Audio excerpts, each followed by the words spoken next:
let's talk about burnout. The phenomenon which a person's reaction to prolonged exposure to chronic stress that results in emotional exhaustion, cynicism, and reduced professional ability. We can all agree that we've gone through this one or more times in the past 2 years, thanks to COVID, but even though people are going through this, it seems like no one's really talking about how to actually fix it. So here I am today to talk about my burnouts and how I finally found a way to prevent it. Kind of. In the last 2 years, it seems like burnouts have been pretty common amongst all types of people working in different industries, but let's quickly talk about tech burnout, because this has been common even before the pandemic. And I'm not gonna sit here to give you all of the hard facts and numbers around this. I'm gonna simply give a take on how I've seen it transpire in my experience. So working in tech for the past 2.5 years, I can definitely say that there's a lot that goes on behind the nice perks and salary. And to get straight to the point, people are heavily influenced by this hustle grind culture that has been engraved into our minds, and we feel as though that we need to live up to it. And yes, this has been me at some point, and I still do struggle with this every single day. And I think it's just the nature of how you need to be when you start a company, a business in tech, which obviously makes sense if you're heavily involved within the company where you to see those numbers grow. And that being said, you're gonna invest the time to see that. But for some reason, this rubs off harder on the people who just work there as regular employees. And because of this mentality, people burn out quicker, and this can be super detrimental to our mental and physical health. So in my career, I've had 2 major burnouts. The first one in the beginning of 2020 when I was quitting my first job, and the second one actually this year, beginning of 2021, transitioning from my old job to my job that I have now. So let's talk about my first burnout in 2020. It wasn't because of overworking, surprisingly. It was a combination of unclear direction, no career growth, and kind of a toxic work environment. And to give you some context, my role was called a creative designer. And what this meant was that I'd be doing half marketing design work and half UX UI design. And me being an optimistic person, being my first job, I thought I'd get the chance to do both, so I said, why not? But during my 6 months there, I did mostly marketing design work, and this became mentally draining, which caused my first burnout.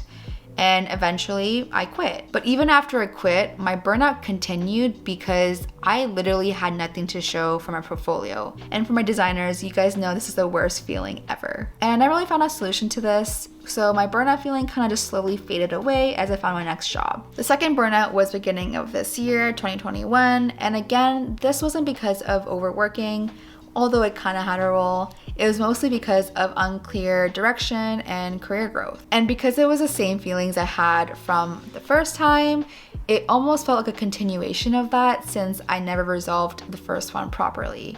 So it kind of hit me harder this time around. I just felt like I was back at square one, and during this time, my future goals and wants were super prominent, where I want to become successful so bad. And it just felt like everything I was doing at work wasn't helping this goal. And on top of that, I had major imposter syndrome where I didn't know where I stood as a designer, and I was just so exhausted from trying to constantly figure that out at the job that I was at. And I basically was in a mindset where I just didn't enjoy design anymore, which scared the shit out of me. And that's why I started casually looking for another job that would deliver on my needs and wants. Obviously, this time of transition to my current company, there was a lot of soul searching happening. And I really wanted to find another way to regain my passion for design and resolve this burnt out feeling once and for all. So you're probably wondering, how did I fix it? And the answer is trial and error. So I knew for sure that finding a job that really met my needs and wants would help fix my burnout, or like partially fix it. So during my casual job search, I was very picky and selective on who I was talking to and where I was applying. Even during my interviews, I asked a whole bunch of questions to make sure that the company was a good fit for me and vice versa, which worked out now because I have a job that has a clear framework around career growth. I work with awesome designers where I work great together with. I have a manager who cares for me and my career within the company. And I'm ultimately just working on cool shit that I enjoy working on, so that's a plus. But that burnout feeling was still there, and I wasn't 100% back to loving design. And instead of ignoring that like the first time around, I decided to be proactive about it. So I went back to what I loved most, and that was creating content for you guys. I definitely wasn't posting like every week and being consistent, but I was still creating, and that's what mattered most to me. But for some reason, I still wasn't inspired or motivated while doing this. And after some deep reflection, I realized that I didn't have a true hobby that I did for enjoyment, like purely for enjoyment and not monetizing on. I wanted to find something that was fun, but also benefited me in a positive and healthy way, of course. And luckily on my first try of trying something new, I ended up falling in love with it. And that was pottery. And I honestly didn't think this is something I'd be doing or continue to do because it was so random. But here I am after 3 months with all these amazing pieces, and we'll be continuing to do. And you're probably wondering how this even fixed my burnout. Well, I realized that I was getting way too obsessed with my future, career, and like making money in general, where my happiness started to decrease this year.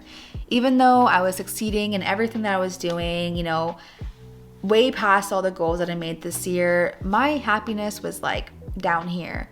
So I knew I need to do something about it, and that's why I realized that I need to do something that was more for fun and not about the money. I think my goals around becoming successful was fine, but I wasn't doing it in a healthy way.